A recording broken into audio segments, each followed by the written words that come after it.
All right, ladies and gentlemen, we just got out of Spider-Man No Way Home. Yes, and we can't tell you anything about it, but it is the best out of the three, hands down. It is a definite movie, meaning it's going to define what Spider-Man means moving forward. I'm not going to say who it defines Spider-Man moving forward for, but it's definitely going to give you a lot of the answers that you all had about, well, what is Marvel and Sony plans with Spider-Man? You get a real definite answer with this film just based off of the action, which is great. The score, pretty good. It's not as childish as the other two films in this series, but it's extremely long. Maybe about 15, 20 minutes. It's the longest. Yeah. And I would agree. I think that the score is great. I think the action is great. Yeah. There are some serious moments. And that's all I can say without saying anything. If you were like me, right, and made, I'm going to say at this point, the mistake of reading the leak script on Reddit. Don't even say it. Don't even say it. You are not in for a surprise. Don't even say it. You are not in for no surprises here. But again, it's still, it moves well. It does. It's slow at parts. It has its big pop moment, which at this point, it's not a surprise to anybody what that moment is. But it works here, and the movie works. I'm more excited about what's going to happen when people get to the end of this movie and their interpretation of what the end of this movie means. Because, boy, does it change a lot moving forward for Spider-Man. There's a post-credit scene, and there's an end-credit moment. That's the best way to put it. Now, do you think that end-credit moment is going to be actually attached to the film, though? Or was it just showed here? I think it's going to be attached to the film. Because that's a very... Well... It's important. It's really important. If that end credit moment is attached to this film, I think that will also help clear out a lot of what this movie is and the direction, everything for both Marvel and for Sony is going moving forward. I think that's going to answer the questions that people have the most. Yep. But again, it's serious. It's funny. Not all the humor lands, but enough of it lands for you to be entertained. Maybe if you got a kid under 13 though, they may not get through this movie just because of the length of the movie. Even the emotional beats of the movie kind of still fits for preteens, but it's a long movie. So we just got to quickly end this. Have you all check out the review. Everything is embargoed till 1 in the morning, so you're not even going to see this until 1 in the morning. Not until in the morning. But around 1, 2-ish, 3-ish, you'll get our review for Spider-Man No Way Home also. So, And I think that it's worth watching. That's all I'm going to say.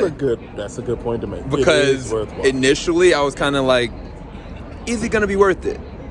I think it is. Well, yeah, it's a Spider-Man movie. Everyone watches Spider-Man movie. Go watch it. That's all we're going to say. Yeah, it's not like Eternals where you could skip that one. But this is something that everyone should enjoy. Again, it's long. It's tedious at times, but it still works. Yeah. Not for your little kids, though. Leave them at home. They're going to be terrified of Spider-Man. And we're out. Peace, people. To me, this was the best that Tom Holland has been as Spider-Man. And I think this is the best that he's been able to convey any form of emotion or any form of connection for me throughout this whole entire trilogy. This is his best work as Spider-Man. So would you say this is his best conveying emotion out of just the Spider-Man trilogies as his time in the MCU? Just the Spider-Man trilogies. Because if we're talking about Infinity War, I mean, that's no. But in terms of his own trilogy, this is his best that he's done as it.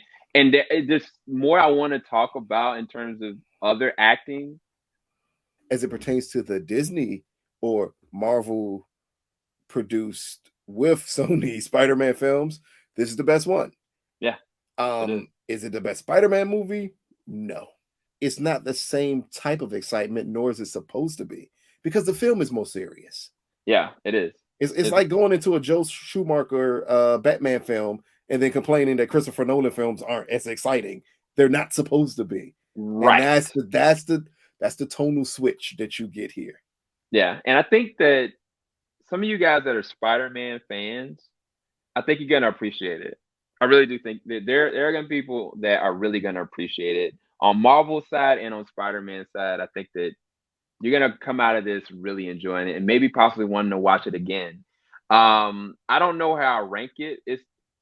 So if you rank it, then you would say probably Spider-Man 2, of course, the Into the Spider-Verse, oh, Spider-Man 1, and then maybe this.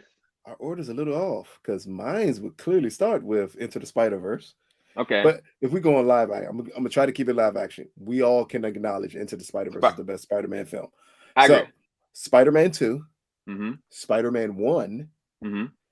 I will possibly put this right in line with The Amazing Spider-Man, even though The Amazing Spider-Man now is becoming like so underappreciated for what they pulled off with that movie. Yeah. And it may beat this movie out, but at least it's on par with possibly the third best live action Spider-Man. Definitely behind the first two Raimi movies, which are at this point almost unbeatable in the sense of live action Spider-Man movies. But this one is as close as I think we're going to get to the Amazing Spider-Man film.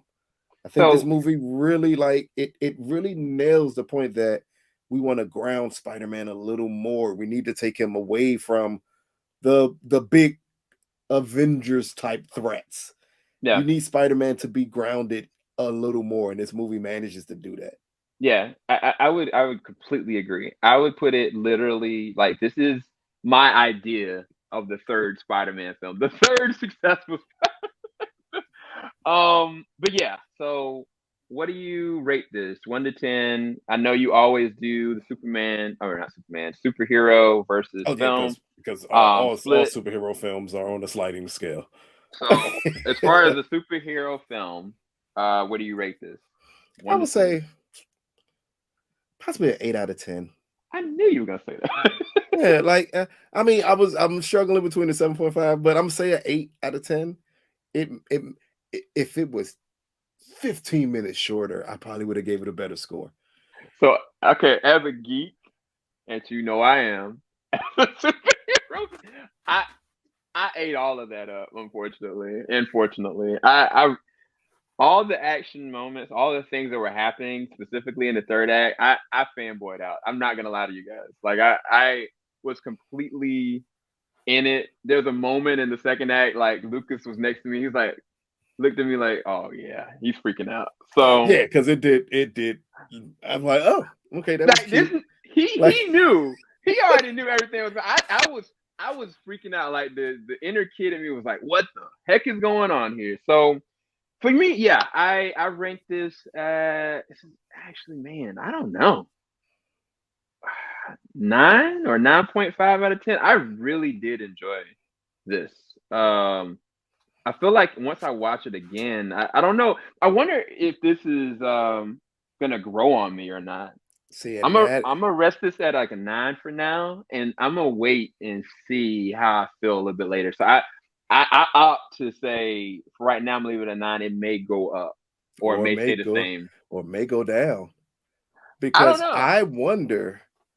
Besides, once you get past the big moments of this film, and you have to just live with the film while you know these moments are going to happen, does the movie hold impact?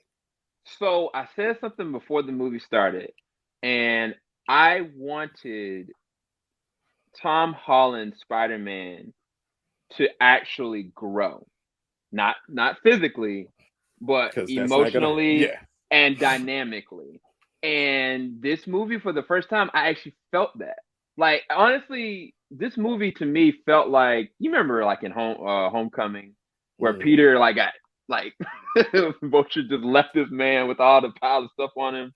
He's like, come on, Spider-Man, come on, Spider-Man. I was like, oh, okay, Tom Holland, you might have something there. That's what this movie felt like in a lot of different moments. And I wanted to have him be Peter Parker for once. And it's the small little things that they allowed him to be Peter, whether it was, you know, dealing with difficulty, whether it was using his actual brain, whether it was like him being like the outcast, Like all those different things for me as a Spider-Man fan, that's what I've been wanting. And that's not what the MCU Spider-Man has been giving me. So finally, for me, I'm finally getting it. So I think that I may like it more, but we'll see. Filing out the top of the I can see the skyline, 50 mile radius on my timeline. Ain't nothing on my mind. Oh no.